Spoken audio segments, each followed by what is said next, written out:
Mi familia disfruta despedazar a todo el mundo y quizás también a mí. Hay algo que me tomó demasiado tiempo admitir, y créanme que lo intenté disfrazar durante años con excusas del tipo «así son todas las familias» o «solo están bromeando». Pero la verdad es mucho más incómoda de decir en voz alta. Mi familia parece disfrutar hablando mal de la gente. No estoy hablando del típico comentario ocasional de sobremesa, ese de «oye, ¿supiste que fulano hizo tal cosa?»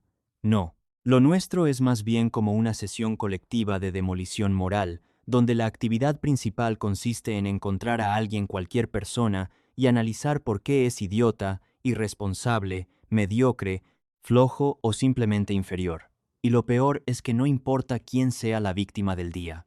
Puede ser un vecino, puede ser un desconocido en la calle, puede ser una celebridad, puede ser un primo lejano que nadie ha visto en años.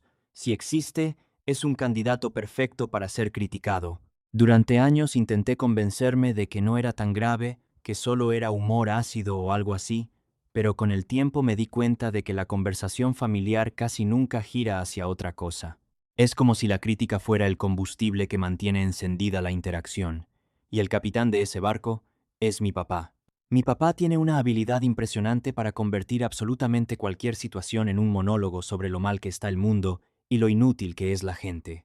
No exagero cuando digo que puede empezar hablando del clima y terminar explicando por qué las nuevas generaciones son un desastre. Una tarde, por ejemplo, estábamos sentados en la sala y él decidió contarme algo que le había pasado manejando. Yo pensé que iba a ser una anécdota cualquiera, de esas que uno cuenta por rellenar el silencio. Error.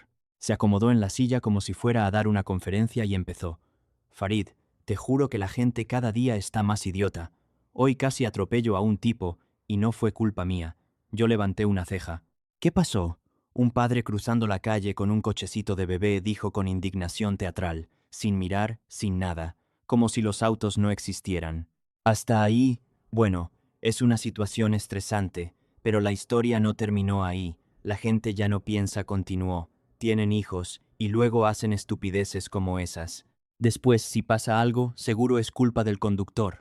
Lo dijo con un tono que parecía mezclar enojo con desprecio, como si ese hombre desconocido representara todo lo que estaba mal en la humanidad. Yo intenté responder con algo neutral. Bueno, quizá estaba distraído o tenía prisa. Mi papá me miró como si hubiera defendido a un criminal internacional. No, Farid. Eso es lo que pasa cuando la gente es irresponsable, y ahí empezó la cascada. 5 minutos después ya estábamos hablando de padres incompetentes, de cómo la sociedad se está ablandando, de cómo nadie acepta responsabilidad por nada. Y de repente esa pequeña escena en un cruce peatonal se había convertido en una tesis completa sobre la decadencia del mundo moderno. Ese es el tipo de conversación que ocurre en mi casa, pero lo más curioso o inquietante es que nadie lo cuestiona. Mi mamá, por ejemplo, no es tan explosiva como mi papá, pero tiene una forma muy particular de alimentar la situación. Ella no levanta la voz ni se lanza a discursos dramáticos. Lo suyo es más como una especie de comentario sutil que parece inocente, pero que en realidad refuerza el juicio. En esa misma conversación, por ejemplo, cuando mi papá terminó su rant sobre los padres irresponsables, mi mamá soltó: «Es que hoy en día la gente tiene hijos sin pensar». Y listo. Eso fue todo lo que necesitó decir, porque inmediatamente mi papá respondió: «Exacto». Y entonces comenzaron a construir juntos una narrativa entera sobre cómo muchas personas tienen hijos, solo para subir fotos a Facebook, cómo nadie reflexiona antes de formar una familia y cómo, aparentemente, la humanidad está llena de personas que toman decisiones importantes como si estuvieran eligiendo qué comer para cenar. Mientras tanto, yo estaba ahí sentado pensando algo muy simple. La vida es mucho más complicada que eso, pero tratar de decirlo en esa mesa es como intentar detener una avalancha con una cuchara. Mis hermanos tampoco ayudan mucho. Mi hermano mayor, Rafael, tiene la costumbre de escuchar estos discursos con una sonrisa divertida, como si todo fuera un espectáculo. No siempre inicia las críticas, pero cuando aparecen, él entra al juego como comentarista deportivo. La semana pasada vi algo parecido, dijo en otra ocasión. Una mamá con 3 niños gritando en el supermercado, los dejaba correr por todos lados. Mi papá respondió inmediatamente: «Eso es falta de disciplina». Y Rafael añadió riéndose: «Yo pensaba lo mismo». En cuestión de segundos, ya estaban los dos analizando cómo los padres modernos no saben educar, cómo antes todo era diferente, cómo ahora los niños mandan en la casa, y así sucesivamente. Mi hermano menor, Víctor, no suele aportar argumentos largos, pero tiene un talento especial para lo que yo llamo el refuerzo cómico. Cada vez que alguien dice algo especialmente crítico, él suelta una risa o un comentario breve tipo, tal cual, o, es verdad, o mi favorito, la gente está loca. Y eso basta para mantener el fuego encendido, pero la dinámica alcanza su máximo nivel cuando aparece Luisana, la esposa de mi tío. Luisana no vive con nosotros, así que solo la vemos en reuniones familiares, pero cuando llega, es como si se activara un modo especial de la conversación. Ella tiene una personalidad muy parecida a la de mi papá, pero con un toque extra de sarcasmo que convierte cada comentario en una especie de pequeño ataque disfrazado de broma. Recuerdo una cena hace algunos meses donde alguien mencionó que una conocida de la familia había decidido dejar su trabajo para dedicarse a un proyecto personal. Luisana levantó la copa de vino y dijo, con una sonrisa torcida, «Claro, el famoso seguir tus sueños», y luego añadió, «Ya veremos cuánto duran esos sueños cuando lleguen las cuentas». Mi papá soltó una carcajada, Rafael también. Víctor dijo, «Total». Y en cuestión de segundos, la conversación se convirtió en un análisis detallado sobre por qué esa mujer probablemente fracasaría. Todo sin que ella estuviera presente, todo sin que nadie se preguntara si quizá había razones más profundas detrás de su decisión. Y yo, sentado ahí, escuchando todo eso, empecé a sentir algo muy raro. Porque una cosa es escuchar críticas ocasionales, pero otra muy distinta es darse cuenta de que la crítica es prácticamente el idioma oficial de tu familia. Y lo más extraño de todo es que durante años yo no lo había notado del todo. O quizás sí lo había notado, pero no sabía cómo ponerlo en palabras, hasta que un día ocurrió algo que me hizo verlo con absoluta claridad. Y curiosamente, no pasó en mi casa. Pasó en la casa de Dalia, mi novia. Ahí fue cuando entendí que las reuniones familiares podían ser completamente diferentes. Hay momentos en la vida que no parecen importantes cuando ocurren, pero después te das cuenta de que marcaron un antes y un después en tu forma de ver las cosas. Para mí, uno de esos momentos fue la primera vez que pasé una tarde completa con la familia de Dalia. Y lo curioso es que no pasó nada extraordinario. Nadie hizo un discurso épico. Nadie reveló un secreto escandaloso. No hubo ninguna escena dramática digna de película. Fue simplemente una reunión familiar normal. Pero justo ahí estaba el problema. Para mí, no se sentía normal en absoluto.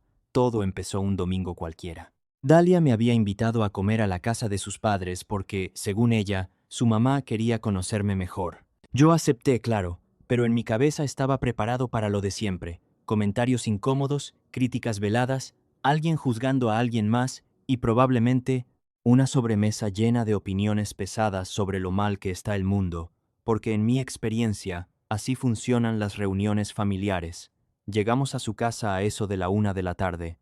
Era una casa bastante acogedora, de esas que se sienten vividas, con plantas en las ventanas, fotos familiares en las paredes y ese olor a comida casera que te recibe antes, incluso de tocar el timbre. La mamá de Dalia abrió la puerta con una sonrisa enorme. «Farid, por fin te conocemos bien», dijo, abrazándome como si ya me hubiera visto 1000 veces. Yo me quedé un poco rígido, porque en mi casa el contacto físico entre adultos es más bien raro, pero traté de responder con la misma energía. «Mucho gusto». Su papá apareció detrás, secándose las manos con un trapo de cocina. «Bienvenido», dijo. «Espero que tengas hambre porque hicimos comida para medio barrio». Hasta ahí todo bien. Pero lo que me sorprendió fue lo que pasó después. Nos sentamos a la mesa y comenzaron a hablar. Y no me refiero a hablar como lo hace mi familia, donde cada conversación es una especie de juicio público contra alguien ausente. No, aquí las conversaciones eran ligeras, curiosas, incluso divertidas. La mamá de Dalia empezó preguntándole a su hija cómo le iba en el trabajo. Dalia le contó un par de cosas sobre un proyecto que estaba haciendo, incluyendo un error que había cometido en una presentación importante. En mi casa, eso habría sido suficiente para abrir la puerta a comentarios como: «Eso pasa cuando no te preparas. Deberías ser más responsable. Así nunca vas a avanzar». Pero aquí ocurrió algo completamente distinto. Su papá se rió y dijo: «Bueno, Mientras no hayas tirado el proyector por la ventana, todo tiene solución. La mamá añadió, además, los errores son la mejor forma de aprender. Y luego alguien cambió de tema hacia algo completamente diferente.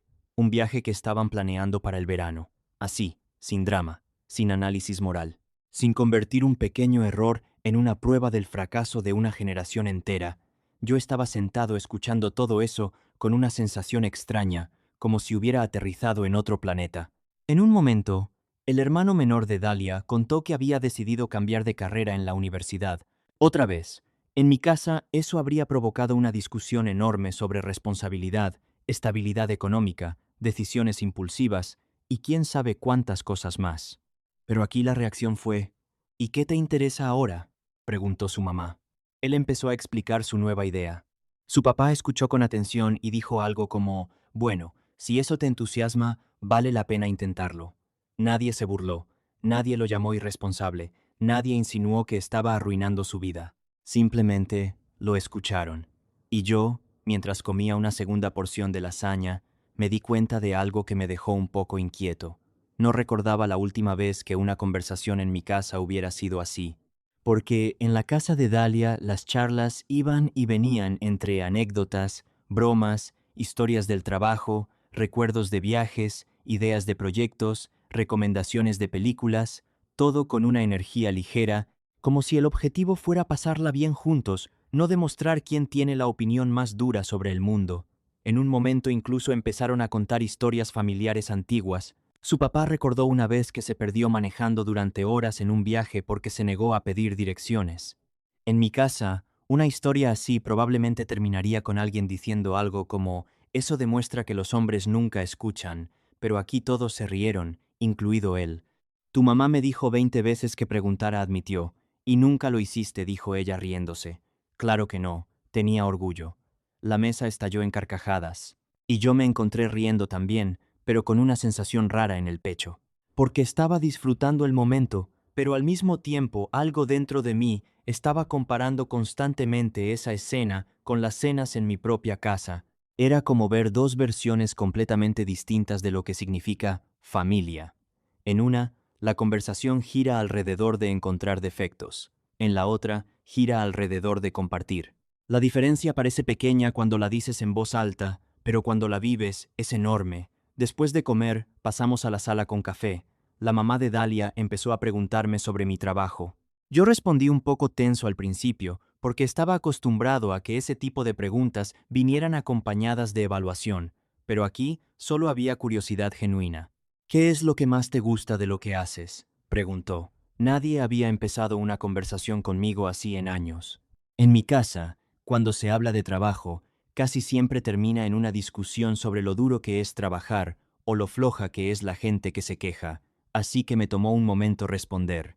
Creo que resolver problemas, dije finalmente. Me gusta cuando algo parece complicado y luego encuentras una forma de arreglarlo. Eso suena interesante, dijo su papá. Y luego empezamos a hablar sobre tecnología, proyectos y hasta un poco sobre inteligencia artificial. Fue una conversación normal, agradable, relajada. Pero en mi cabeza estaba ocurriendo otra conversación completamente distinta. Una voz que repetía algo una y otra vez. Esto no es como en tu casa. Cuando nos fuimos esa noche, Dalia y yo caminamos hacia el coche mientras el aire frío del atardecer nos rodeaba. Ella parecía feliz. ¿Te cayó bien mi familia?, preguntó. Yo me quedé pensando unos segundos. Sí, respondí. Mucho, y era verdad. Pero lo que no le dije en ese momento fue lo que realmente estaba pasando en mi cabeza. Porque mientras manejaba de regreso a mi departamento, me di cuenta de algo que me incomodó bastante. Si las reuniones familiares podían ser así, entonces las mías no eran normales. Y esa realización empezó a hacer algo peligroso dentro de mí. Empecé a observar más atentamente lo que pasaba en mi propia casa, a notar los patrones, a escuchar los comentarios, a analizar las conversaciones. Y cuanto más lo hacía, más evidente se volvía algo que antes solo intuía. Mi familia no solo criticaba mucho, parecía necesitar hacerlo, como si fuera la única forma que conocían de relacionarse con el mundo. Pero la verdadera prueba de eso llegó unas semanas después, en una cena familiar que todavía recuerdo con una mezcla de incredulidad y agotamiento. Una de esas noches en las que salí de la casa pensando, ¿De verdad tengo que seguir viniendo a esto? Y curiosamente, esa cena empezó con algo tan simple como una conversación sobre el trabajo. Pero lo que pasó después fue exactamente lo que siempre pasa, y esa noche entendí por qué cada vez me costaba más sentarme en esa mesa. Después de aquella comida en casa de la familia de Dalia, algo cambió dentro de mí. No fue un cambio dramático ni instantáneo, no es que al día siguiente despertara iluminado, ni nada por el estilo, pero sí apareció una especie de lupa mental que antes no tenía. Cada vez que estaba con mi familia, esa lupa se activaba sola y empezaba a mostrarme detalles que antes pasaban desapercibidos, gestos, tonos, comentarios que parecían inocentes, pero que en realidad estaban cargados de juicio. Y claro, cuando empiezas a ver esas cosas, ya no puedes dejar de verlas. La oportunidad perfecta para poner a prueba esa nueva claridad llegó unas semanas después, durante una cena familiar en la casa de mis padres. No era una ocasión especial, ni cumpleaños, ni nada por el estilo. Simplemente uno de esos encuentros que mi mamá organiza de vez en cuando porque, según ella, hace falta reunir a la familia. Cuando llegué esa noche, el ambiente parecía tranquilo. Mi papá estaba en la cocina revisando algo en el horno mientras mi mamá acomodaba platos sobre la mesa. Mis hermanos, Rafael y Víctor, ya estaban sentados en la sala viendo algo en la televisión. Todo parecía bastante normal, pero lo que aprendí con los años es que en mi familia la tranquilidad dura poco. La cena comenzó sin grandes sobresaltos. Mi mamá había preparado pollo al horno con papas, algo que hacía seguido porque, según ella, a todos nos gusta. Nos sentamos, nos servimos comida y durante los primeros minutos la conversación fue relativamente neutra. Rafael contó algo sobre su trabajo. Víctor mencionó que estaba pensando en cambiar su teléfono porque el suyo ya estaba fallando. Incluso hubo un par de bromas sobre lo lento que es Víctor cuando intenta aprender tecnología nueva, nada fuera de lo común. Yo pensé por un momento que quizá esa noche sería diferente, que tal vez mi mente estaba exagerando las cosas. Pero entonces ocurrió algo pequeño, algo que en cualquier otra familia probablemente habría sido solo un comentario pasajero. Rafael mencionó que un compañero suyo en la oficina había pedido salir temprano algunos días porque su esposa acababa de tener un bebé, y eso fue todo lo que hizo falta. Mi papá levantó la mirada del plato y dijo, con ese tono que ya conozco demasiado bien, la gente hoy en día tiene hijos sin pensarlo. Ahí estaba, la puerta abierta. Mi mamá se acomodó en la silla. Sí, muchos creen que tener un hijo es como tener una mascota, añadió, y en cuestión de segundos, la conversación empezó a deslizarse hacia ese territorio que ya me resultaba tan familiar. Mi papá dejó el tenedor sobre la mesa, como si estuviera preparándose para un discurso. Antes la gente entendía la responsabilidad que implica tener una familia, dijo. Ahora parece que lo hacen solo para subir fotos a Internet. Rafael soltó una pequeña risa. Eso sí es cierto, dijo. Hay gente que parece tener hijos solo para presumirlos en redes sociales. Víctor añadió desde el otro lado de la mesa. Y luego se quejan de que no tienen tiempo para nada. Yo estaba escuchando todo eso mientras comía en silencio, sintiendo esa sensación conocida de agotamiento mental que aparece cuando sé exactamente hacia dónde va una conversación, y sé que no va a terminar bien. Porque cuando mi familia entra en ese modo, la conversación deja de ser una conversación. Se convierte en una especie de competencia para ver quién puede formular el juicio más contundente. Mi papá siguió. La gente no piensa a largo plazo. Luego vienen los problemas económicos, el estrés, los divorcios, y todos actúan sorprendidos. Mi mamá asintió. Totalmente. Yo respiré hondo. En ese momento me vino a la cabeza la escena de la familia de Dalia hablando tranquilamente sobre decisiones de vida, escuchándose, preguntándose cosas con curiosidad en lugar de condena. Y la diferencia me golpeó otra vez con fuerza. Así que decidí hacer algo que normalmente no hago. Intervenir. No de forma agresiva, solo intentando agregar un poco de perspectiva. Bueno, dije con calma, supongo que cada familia tiene circunstancias distintas. Mi papá me miró. ¿Cómo así? Quiero decir, respondí, no siempre sabes lo que está pasando en la vida de alguien. A veces las cosas son más complicadas de lo que parecen. Hubo un silencio breve, no incómodo, pero sí cargado de algo difícil de describir. Mi papá se inclinó ligeramente hacia atrás en la silla. Farid dijo, eso suena muy bonito en teoría, pero la realidad es que mucha gente simplemente no piensa. Ahí estaba otra vez esa palabra, simplemente, como si las vidas de los demás pudieran resumirse con tanta facilidad.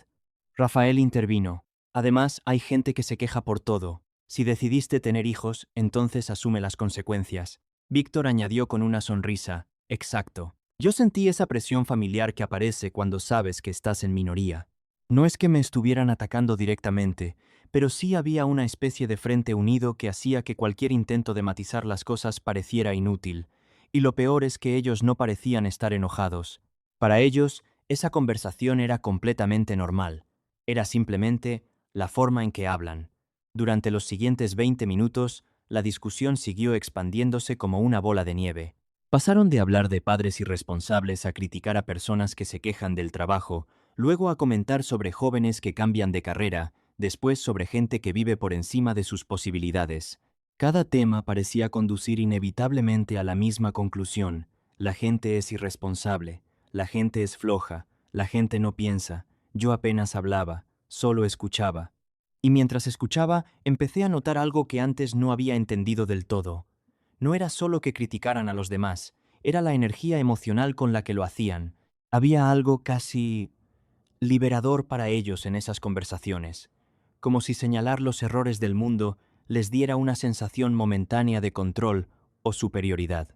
Como si decir la gente es idiota fuera una forma de convencerse de que ellos no lo son, y esa idea me dejó un sabor amargo. Porque si eso era cierto, entonces esas cenas no eran realmente sobre las personas de las que hablaban, eran sobre ellos mismos, sobre sus frustraciones, sobre su manera de lidiar con un mundo que probablemente sienten que ya no entienden del todo. En medio de esa reflexión, mi mamá empezó a contar una historia sobre una conocida suya que había dejado su trabajo para intentar montar un pequeño negocio desde casa. Yo ya sabía lo que venía. Dice que quiere dedicarse a algo que le apasione, explicó mi mamá con un tono que parecía neutral, pero que tenía esa ligera carga de escepticismo que siempre aparece en sus historias. Mi papá levantó una ceja. Claro, Rafael preguntó. ¿Y cómo piensa pagar las cuentas mientras tanto? Víctor soltó una risita. Compasión, supongo. La mesa estalló en pequeñas carcajadas, y ahí fue cuando sentí algo muy claro en el pecho. Cansancio. Un cansancio profundo, como si cada una de esas conversaciones fuera una pequeña gota que con los años había ido llenando un vaso invisible dentro de mí. Un vaso que en ese momento estaba peligrosamente cerca de desbordarse. Miré a mi familia alrededor de la mesa, mi papá hablando con seguridad absoluta, mi mamá reforzando sus ideas, mis hermanos riéndose, y pensé algo que me incomodó admitir incluso en mi propia cabeza. No tengo ganas de estar aquí. Y ese pensamiento llevó inmediatamente a otro, uno que llevaba años rondando en silencio. ¿Y si simplemente dejo de venir? La idea apareció como un susurro, no como un plan concreto, todavía, solo como una posibilidad. Pero era una posibilidad que cada vez parecía más atractiva. Porque si cada reunión terminaba dejándome agotado, irritado o frustrado, ¿qué sentido tenía seguir asistiendo por pura obligación? Sin embargo, en ese momento también apareció otra duda, una que me frenó inmediatamente. Porque si un día dejara de ir, mi familia probablemente no tendría idea de por qué. Para ellos, todo esto es normal. Para ellos, las conversaciones de esa noche no tenían nada de extraño. Así que la verdadera pregunta empezó a tomar forma en mi cabeza. ¿Tiene sentido alejarse de personas que ni siquiera saben que te están alejando? Después de aquella cena, algo dentro de mí ya no pudo volver a acomodarse como antes. No hubo una pelea, no hubo gritos, nadie se levantó de la mesa golpeando la puerta ni nada por el estilo. De hecho, si le preguntaras a cualquier miembro de mi familia cómo estuvo esa noche, probablemente te dirían que fue una cena completamente normal, incluso agradable. Y eso es justamente lo que me inquietaba, porque para mí, esa noche había sido otra confirmación de algo que llevaba tiempo sintiendo. Cada reunión familiar me dejaba más agotado que la anterior. Los días siguientes fueron raros. Me encontraba pensando en la conversación una y otra vez mientras estaba en el trabajo o caminando por la calle. No porque hubiera sido especialmente intensa, sino porque era como si mi mente estuviera revisando cada comentario con una nueva perspectiva, como cuando vuelves a ver una película y de repente notas detalles que antes no habías visto. Recordaba el tono de mi papá, diciendo que la gente tiene hijos sin pensar. La risa de Rafael cuando alguien toma una decisión que él considera absurda. Los comentarios de Víctor reforzando todo con ese humor que parece inocente, pero que en realidad es otra forma de empujar la misma idea. Y entonces apareció una sensación que me incomodó admitir. Empecé a anticipar esas conversaciones antes de que ocurrieran. Cada vez que sabía que habría una reunión familiar, mi cabeza empezaba a imaginar el guión completo con días de anticipación. Seguro alguien va a mencionar a un vecino. Luego papá dirá algo sobre cómo la gente ya no tiene valores. Mamá añadirá un comentario sobre lo irresponsable que es la gente hoy. Rafael contará alguna historia para reforzar la idea. Víctor se reirá. Era como si el guión estuviera escrito de antemano, y lo peor es que, casi siempre, acertaba. Esa anticipación empezó a transformarse lentamente en algo que nunca pensé que sentiría hacia mi propia familia: evitación. No odio instantáneo, no un rechazo explosivo, más bien una especie de resistencia interna cada vez que aparecía la idea de verlos. El ejemplo más claro llegó cuando empezó a acercarse diciembre, Navidad. En mi familia, eso significa 2 reuniones casi obligatorias: la cena navideña y pocos días después, la pequeña celebración por mi cumpleaños. Porque sí, mi cumpleaños cae muy cerca de las fiestas, así que normalmente se mezcla todo en una semana de encuentros familiares bastante intensos. Durante años lo había aceptado sin pensarlo demasiado. Era lo que se supone que haces: ver a tu familia, compartir comida, intercambiar regalos, escuchar las mismas historias de siempre, pero ese año fue distinto. Un día estaba en mi departamento mirando el calendario del teléfono cuando noté las fechas marcadas: cena de Navidad, en casa de mis padres; cumpleaños, reunión familiar, y sentí algo que me sorprendió.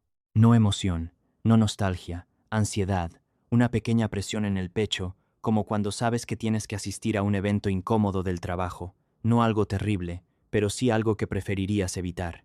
Recuerdo que me quedé mirando la pantalla del celular unos segundos pensando: ¿en qué momento empecé a sentir esto? Porque cuando era niño, las reuniones familiares eran simplemente reuniones familiares. No había tanta conciencia sobre las dinámicas, ni análisis de lo que se decía. Los adultos hablaban, los niños jugábamos y todo parecía bastante simple. Pero ahora, de adulto, la dinámica era imposible de ignorar, y lo peor es que no solo me afectaba durante la reunión, también después. Había noches en las que volvía a mi casa tras una cena familiar y me quedaba pensando en lo ocurrido durante horas. Recordaba comentarios específicos. Pensaba en cosas que podría haber dicho. Me preguntaba si debería haber respondido diferente. Era como si mi mente se quedara atrapada en una especie de replay emocional que no pedí. Una vez incluso me pasó algo curioso. Después de una reunión particularmente larga, llegué a mi departamento, me preparé algo de cenar y me senté en el sofá con la televisión encendida, pero no estaba realmente viendo nada. Estaba repasando mentalmente una conversación que había ocurrido horas antes. Mi papá había criticado a unos jóvenes que protestaban por algo relacionado con su trabajo. Rafael había dicho que la gente joven se queja demasiado. Víctor había hecho una broma al respecto, y yo me había quedado callado, otra vez. Mientras pensaba en eso, me di cuenta de algo incómodo. Me sentía enojado, pero no durante la conversación, sino después. Como si en el momento mi cerebro decidiera mantenerse en modo evitar conflicto, pero luego, cuando todo había terminado, las emociones finalmente aparecieran. Y esa dinámica empezó a cansarme más de lo que quería admitir. Porque no solo era la conversación en sí, era todo el ciclo: la anticipación antes de la reunión, el desgaste durante la reunión, la rumiación mental después de la reunión.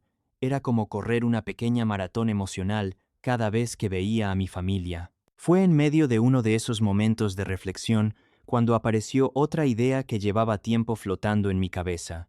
Una idea que muchas personas probablemente consideran extrema, pero que para mí empezaba a sentirse cada vez más lógica: y si simplemente dejo de verlos tan seguido, no necesariamente desaparecer por completo, pero sí reducir el contacto, evitar algunas reuniones, tomar distancia. La idea era tentadora por una razón muy simple. Cada vez que imaginaba no tener que asistir a esas cenas, sentía una especie de alivio inmediato, pero ese alivio venía acompañado de otra sensación menos agradable: culpa. Porque al mismo tiempo que pensaba en alejarme, también me daba cuenta de algo importante. Mi familia no tenía idea de que yo me sentía así. Para ellos, nuestras reuniones son normales. No saben que a mí me desgastan. No saben que muchas veces salgo de la casa sintiéndome irritado o triste. No saben que empiezo a temer esas fechas cuando se acercan. Desde su perspectiva, yo simplemente aparezco, participo un poco en la conversación y luego me voy. Así que si un día decidiera cortar el contacto de forma repentina, sería como un rayo cayendo del cielo. No entenderían nada. Y esa idea me hizo preguntarme algo que todavía sigo procesando. Si realmente quiero distancia, ¿no debería al menos intentar explicar primero cómo me siento? Pero ahí aparece otro problema, porque conozco a mi familia, y no estoy seguro de que esa conversación termine como imagino.